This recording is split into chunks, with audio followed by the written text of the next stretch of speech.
Okay. Cool. Can you hear me? Awesome. Okay, wait. I can't hear you though. So. Okay, there we go. Awesome. All right, so thank you everyone for joining in. This is the second episode of Creators on Brand. This is all about demystifying the brand building process. And we're featuring different creators on LinkedIn that have diverse backgrounds to cover each piece of the brand building puzzle. So today I'm joined by Aaron Barriero, who's the founder at OneStrive, and he helps founders build community around their brand. So thank you so much for joining me. Definitely, man. I'm excited to be here for you. Second episode. Excited for where this is going to go with. Yeah, no, I'm excited about this one so today we're talking a little bit about leveraging your brand for long-term growth and long-term goals, and then also a little bit about the creator economy as well, because I feel like that's something more people are getting, accustomed to, and that word is becoming a little more of a buzzword. So I'd love to talk more about it. So I know that over the past year or so, you've been kind of going crazy on LinkedIn. Like I've seen you all over the place. And I was wondering kind of what are some specific ways that your life has changed, for better or worse, since building a community and being more out in public? Yeah, really not a lot of worse, to be honest. It really fits with how I've always wanted to live life when it comes to career and finding that balance, because optionality is huge for me. And if you do LinkedIn right, the opportunities that you can really create for yourself don't compare to any other platform like they do here on LinkedIn. And so honestly, for me, I've put myself in a position this year that in other ways it would have taken me 2, 3, 4 years to accomplish the things that I've been able to accomplish. And it's across the communities that I've met, it's across the individual people that have been willing to hear me out, get to know me, and just give me some chances to show that I bring something to the table and that there's value in that. And so definitely in a million ways, life has become a lot better because of LinkedIn. And was there, like, along that entire kind of like journey of you going through that, was there some sort of mindset shift or some sort of, perspective change at some point where you were like, yeah, where something has changed for you? I think the most important mindset shift came right before I got started. There's a book called The One Thing. Yeah. Oh wait, can people hear this? Let me go check. Hold on. Sorry about that.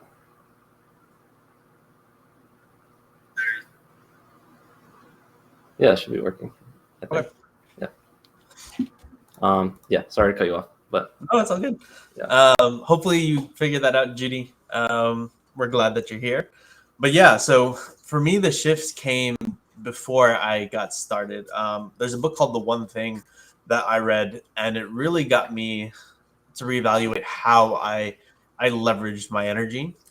Mm-hmm. Because sometimes we can spend our energy in so many different places, and it doesn't go very far that way. And so the idea behind The One Thing is sort of look at your goals as a series of dominoes. And if you can identify one thing that sort of sets off this chain reaction, then that's going to make everything else afterward either easier or something that you don't even have to do. Right. And so with that mindset shift, I finished the book and I was like, well, what's my one thing going to be? Because there's a lot I want to get done. Right. And I had an inkling that LinkedIn, that there was something here, and I decided, let me give it a shot. And so really made it my one thing for the year and put a lot of energy behind it, and in the process, there's been a lot of adjustments because LinkedIn is, it's an interesting platform. It's changed a lot just in this year, right. But always adjusting, always trying to make sure that the process and the strategy is working has helped make sure that I've been able to have the opportunities that I've had. Yeah, because I saw even like pretty recently, like you made a post about you hit like 1 million impressions on LinkedIn, which is awesome. Congratulations. Thank you. What was that like on a day-to-day basis? What did that work look like to get to that point? So honestly, that was the milestone that I wasn't even thinking about at the beginning of the year, right? Anything in 1 million for someone like me, it's like, no, I get that. You don't, yeah, that's far away in the future. And so once I started getting closer to it, there's sort of an inevitability to this whole process of LinkedIn. Like if you really get into a groove and you build momentum, then hitting 1 million impressions is inevitable. Right. Hitting the follower marks and the community building marks is inevitable. And so when you break it down, it really wasn't incredibly difficult, right? Like I hit the 1 million impressions mark at around 275 days of posting. That was not posting every single day, but Mhm. posting multiple times a day. And the average impressions per post was only 3,000 impressions. And so to get to 1 million really is doable. Yeah. Uh, and so for me, I think it really was an eye-opening experience more than anything. Like I said, 1 million of anything doesn't seem realistic to someone who, grew up in a family that like the goal was get a job that pays a decent salary and live off of that salary, and that was the only plan for life. Yeah. And so it was definitely an exciting milestone. No, that's awesome. It was super cool to see. And something that I've seen too is, especially with LinkedIn, is that the biggest piece is the people here. Oh yeah. So, and especially with the content, because I remember first 6 months of me posting, I was putting a lot of effort into the content, but I would post and walk away. And it was just like, obviously you're not going to gain any traction that way. So I know your whole focus is building community and everything like that. So what kind of, you know, what value do you put on the people here, and how do you meet the right people on LinkedIn too? Is kind of a big piece. Yeah. That is honestly, I think the second part of that question, meeting the right people, is one of the most critical things that people ignore when they get started, right? Like there's this instant gratification part of doing anything on social. And so you start and you just want any attention that you can get. Right. It doesn't matter who Yeah. it comes from. And that's okay to have that mindset for a little bit. But honestly, you do really want to be very intentional about how you craft your community, about the people that you're engaging with, because it's going to go a long way into helping you really meet the goals that you actually want to accomplish a year from now, 2 years from now. And so for me, that was a real struggle at the beginning because I spent 4.5 years working in the construction industry, actually. And Mhm. so most of my network had been built up with construction professionals, Yeah. managers, program managers, all these people that I did not want to be talking to with my content. Yeah. And so the very beginning was really this process of putting out content, really being critical and intentional about analyzing who was coming to that content, and then engaging specifically with the people that had audiences related to where I wanted to go. And so once that started to happen, I would start talking to those people. I would start reaching out to them, have some conversations, and slowly they would start showing up more consistently on my content. And then it just started to build from there.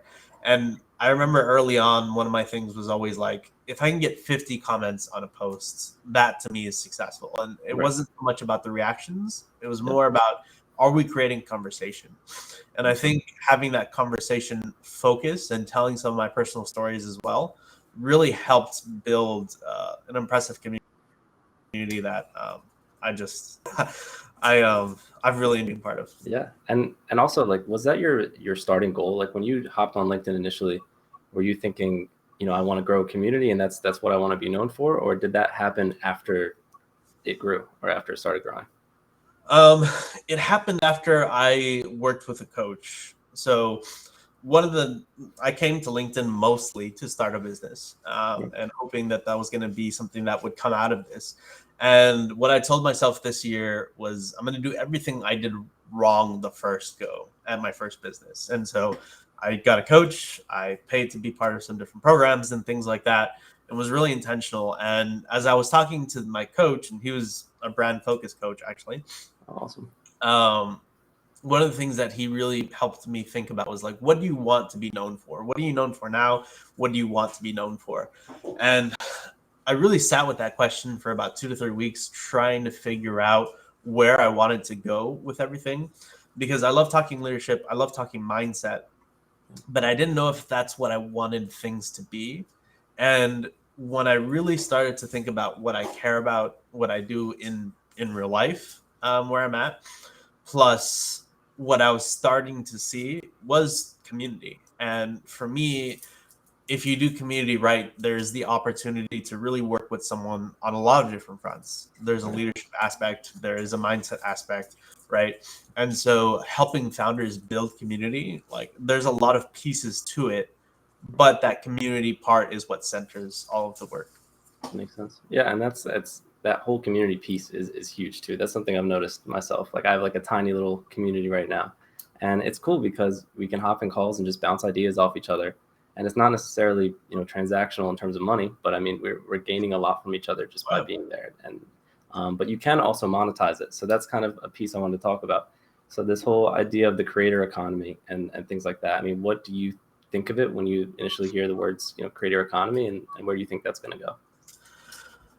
I love talking about the creator economy because the number one reason is that the creator economy, I think, is really sort of this gateway to allowing people all over the world to have access to some of the privileges that people in the Western, quote unquote, countries have, right? And if people can figure out how the creator economy works, it really can be a game changer for a lot of people around the world. And so to me, it's really interesting. And I think right now the creator economy is pretty one faceted, right?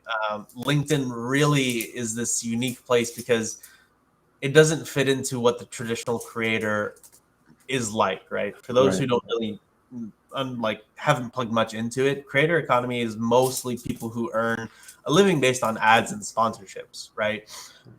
I would honestly say, as of today, LinkedIn platform is still a very much business platform that coaches and business-minded people leverage creation and content to build their business, which is very different from actually being plugged into this creator economy where the platform itself creates monetization and things like that.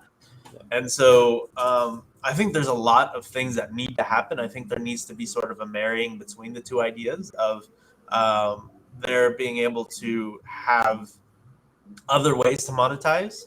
And at the same time, people on the other spectrum on like TikTok and YouTube being better business people. And you're seeing that among some of the best.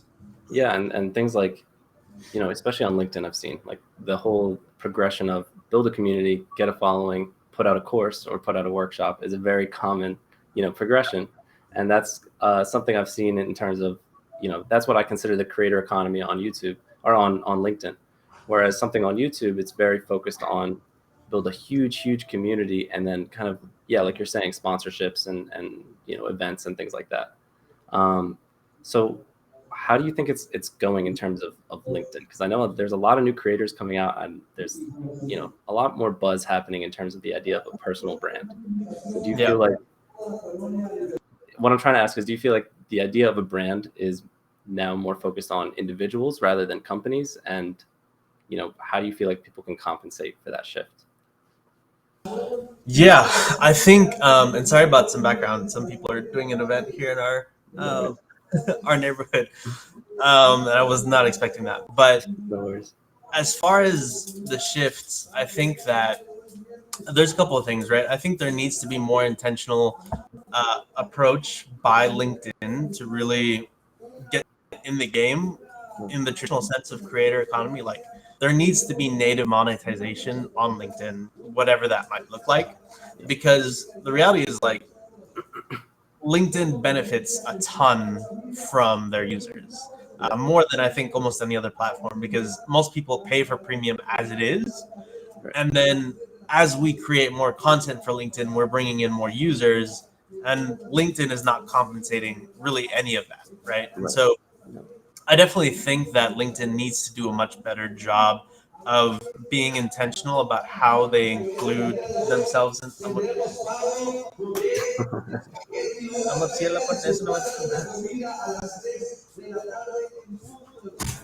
Sorry.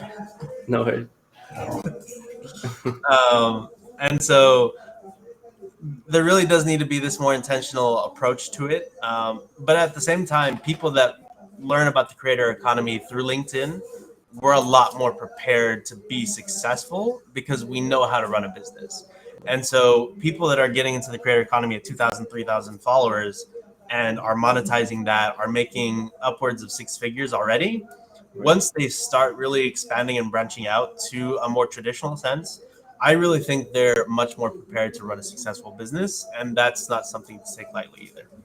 Yeah, I can definitely see that. But I also see the other side of it too, where imagine people, who I've seen, the whole, Mr. Beast, for example, on YouTube, huge on YouTube, and his manager is on LinkedIn too. So I follow his manager, and his manager seems to have taken this kind of opposite approach, where he went from LinkedIn and being from YouTube being more of like a center creator, and then coming to LinkedIn and applying that in a sense. Right. I feel like there is this kind of middle ground that you have to reach, especially if you're going with a personal brand route, where you have to provide value, but you do have to do it in kind of an entertaining way, almost in a way that brings people together, and you have to have this kind of central piece. And I know your central piece, like you were saying, is building this whole community. But when founders come to you for like a consulting piece, like what are you helping them do exactly? Like how does that work? Well, I love that you said that, because like it has to be, your brand has to be something that people remember, enjoy. And honestly, like when we start with founders, that is the first piece, because if you have a brand that people aren't attracted to, right? Like at the end of the day, some people maybe don't like to see it this way or however, but there is a sort of a standard, a bar that you have to reach on any platform for you to be able to get momentum, to build business, to really move in any positive direction, right? And that very first bar is, is what you talk about entertaining, is what you talk about worth following, Yeah. right? And so when we work with founders, it's starting with their brand. We need to figure out, where do you want to go, and how does your brand today lead to that direction? And if it doesn't, how can we do that? And so it's really being very intentional with the content piece.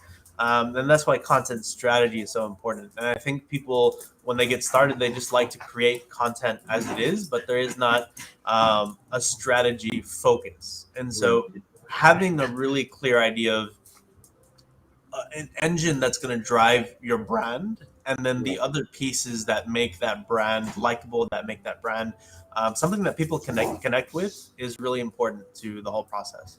Makes sense. Yeah, and that's something I see that's a little bit different between personal branding and then branding for like a D2C company, for example. Because I feel like personal branding is very, very content driven in terms of, let's figure out the best strategy to get you inbound leads, and let's take over one platform and then go from there. Whereas I've seen with D2C brands, it's like, okay, how can we use all these different touch points that we have? We have email, we have our website, we have LinkedIn, YouTube, whatever. How can we bring those all together into one central piece? And I feel like content is kind of that differentiating factor. Well, and I think more than just a differentiator, I think it's the equalizer, right? Because right. if we all had budgets to do those things, right, then Yeah, exactly. we would probably be doing them. Right. But yeah. we don't. And so our content has to make up for all of the other things that we can't do, the ads, the email marketing, right? And if you do it well, it almost works better. And if you have this experience of building a brand off of your content, and then you start to build business and you start to see income, now all of a sudden you're much more strategic on how you're going to start marketing your business, because you realize you have a very organic giant piece behind your brand that's going to help drive business. And so you don't have to spend as much money on those other parts. Right. That definitely makes sense. And that's also a big piece of like what I was going to ask again, like what kind of milestones could someone hit that they couldn't otherwise hit with a personal brand? And that, answers it pretty well. But are there anything else besides, money and growing your business that a personal brand has done for you? Oh yeah.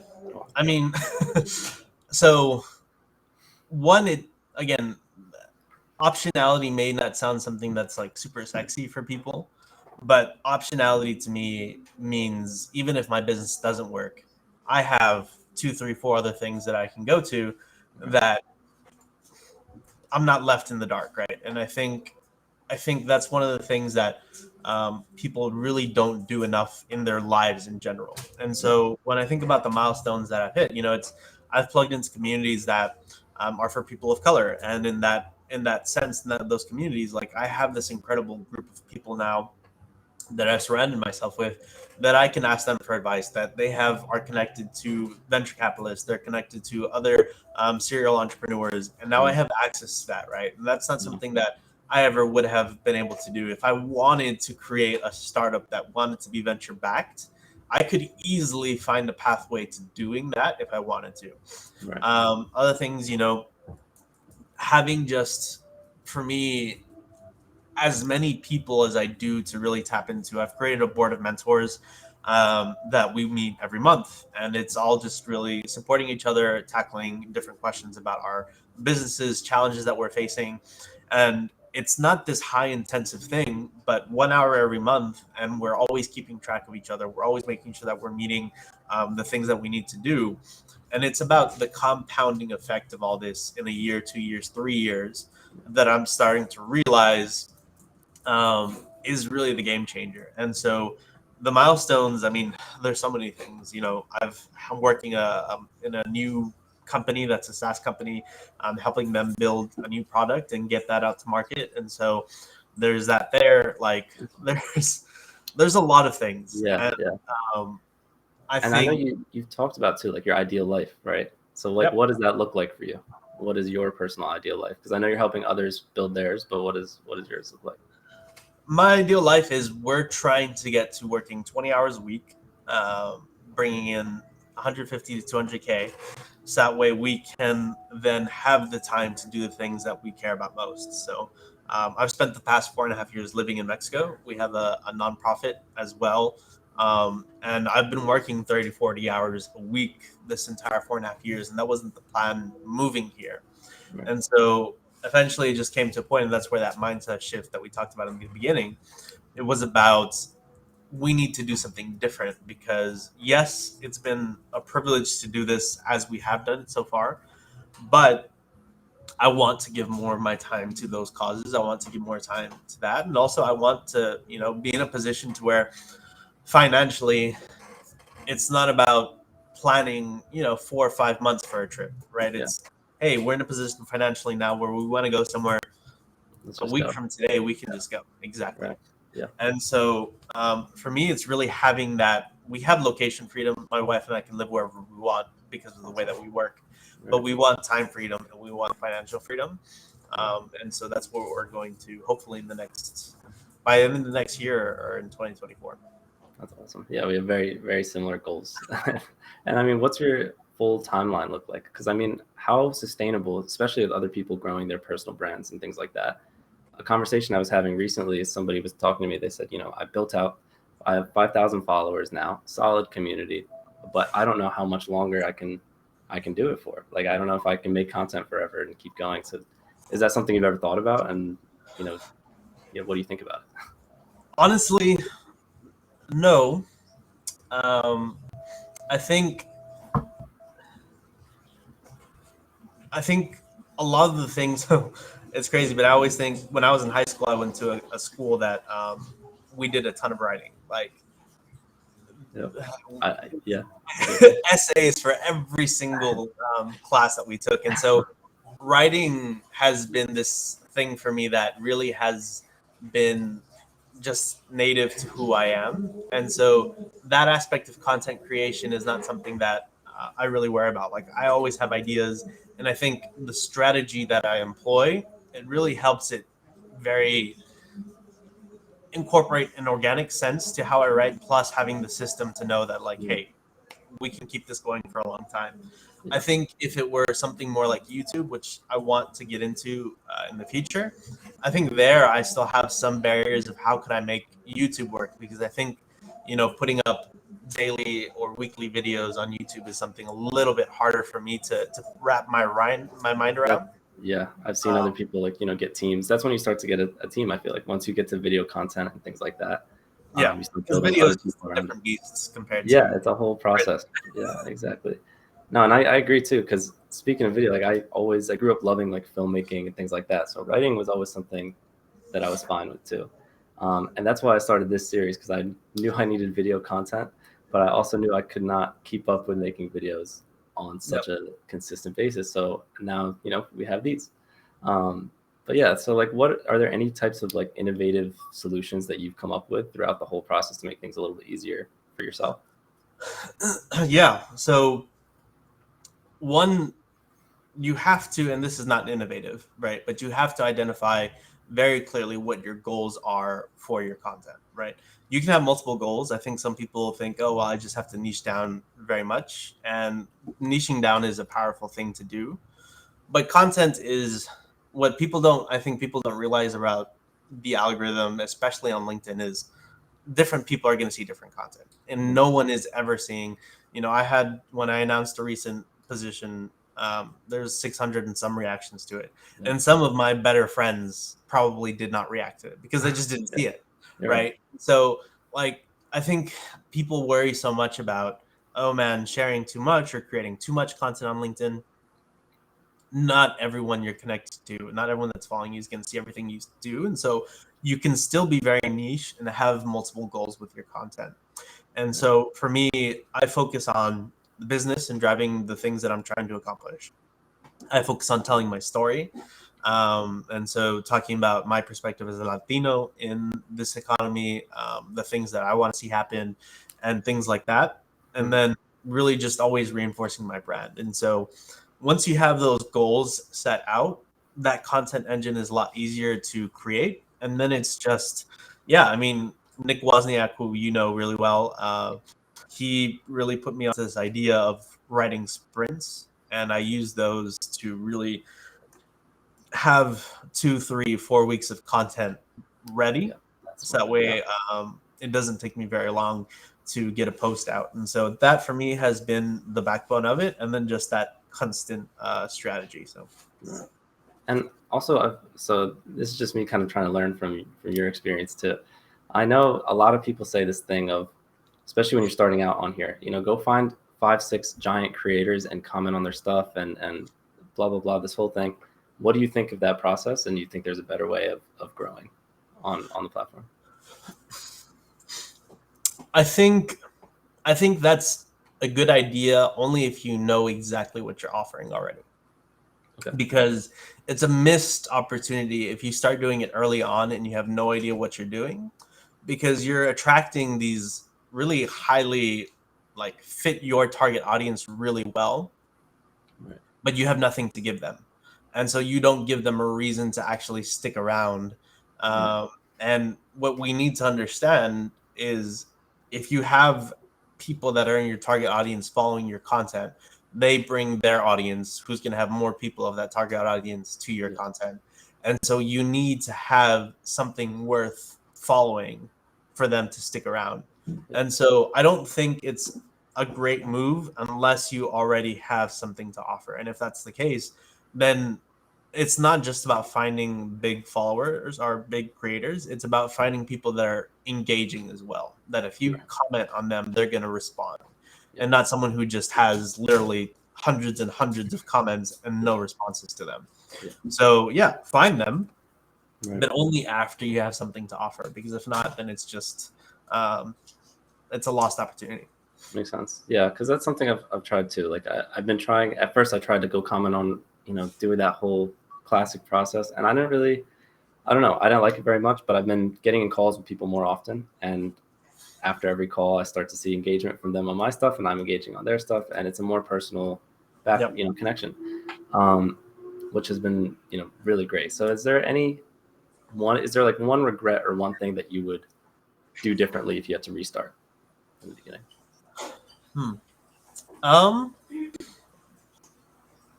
I think that's really tough, honestly. I don't know if I would do anything different. I think the one thing that I've done consistently is always stayed true to my voice and the way I like to do things. I never really tried to push to do things that maybe would have helped me grow faster, but wouldn't have been true to who I am. And so I think on that front, I definitely don't have any regrets. Honestly, like, yeah, I'm pretty happy about how I've built this thing out this year. That's awesome. Yeah, no, it's been great to watch it all grow. Thank you. But yeah, I mean, in terms of now, like the whole creator economy piece, do you think people should hop on LinkedIn or hop on whatever platform with the intention of becoming part of the creator economy in a sense of monetizing their content, or do you think they should come in with a different intention and then go from there? Because to give some context, I came in with the intention of monetizing immediately, which didn't work out for me at all for the first 6-8 months or so. I was making, posting stuff, but it was very like, hey, look at me.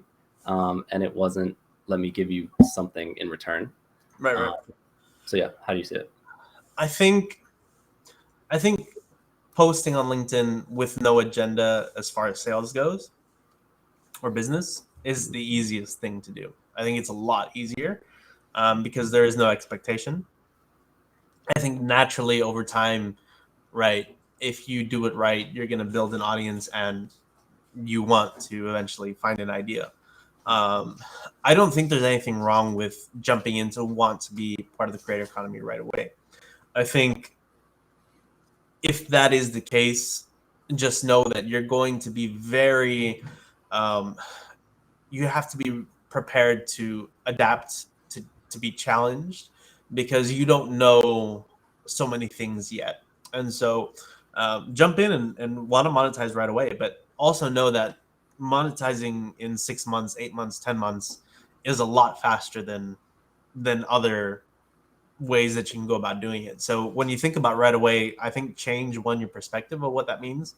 Yeah. And then two, be very clear on what you're going to offer and being able to adapt on that offer as you start to meet more people, as you start to put that out there and test. The great thing about LinkedIn is you can test out an idea literally in less than a month.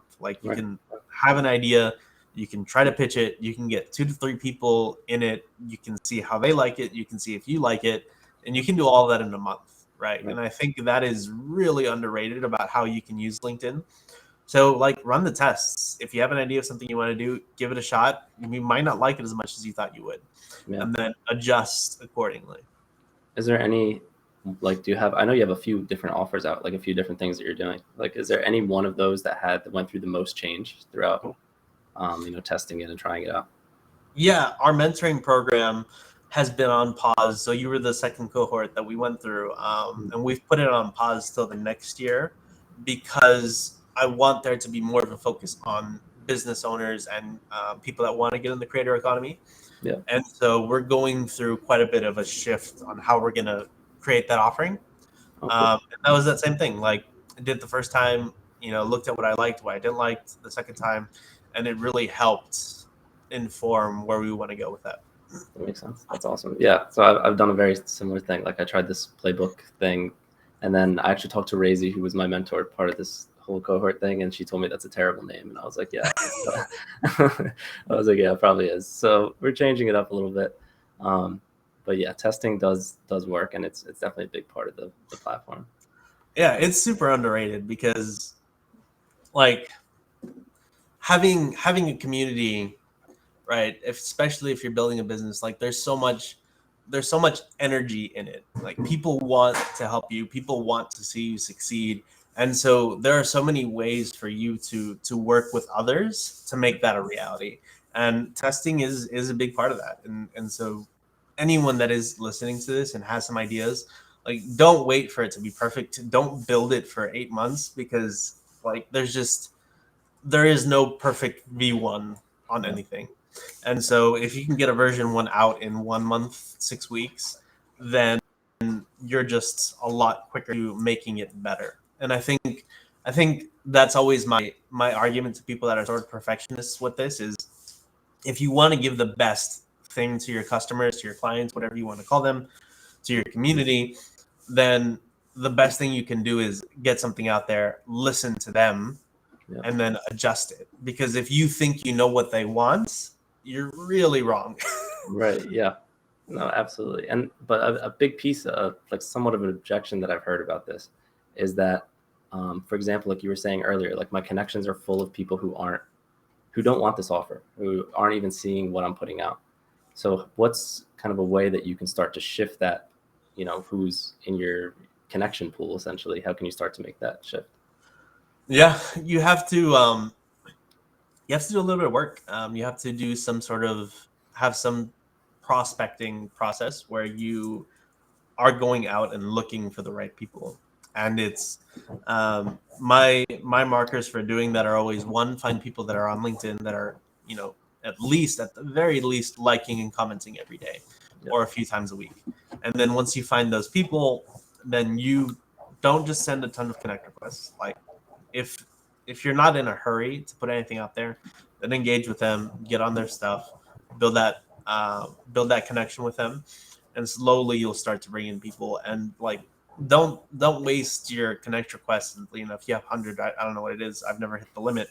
Yeah. Like, don't throw them to just anybody. Like, Right.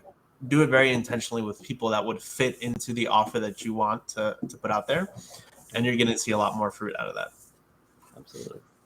Awesome. I mean, that's everything I had for the Awesome. talk. I really appreciate you joining me. This was really great. If there are any questions in the comments, we'll wait a minute or two, and we can answer anything. But yeah, is there anything else that you want to just end off with?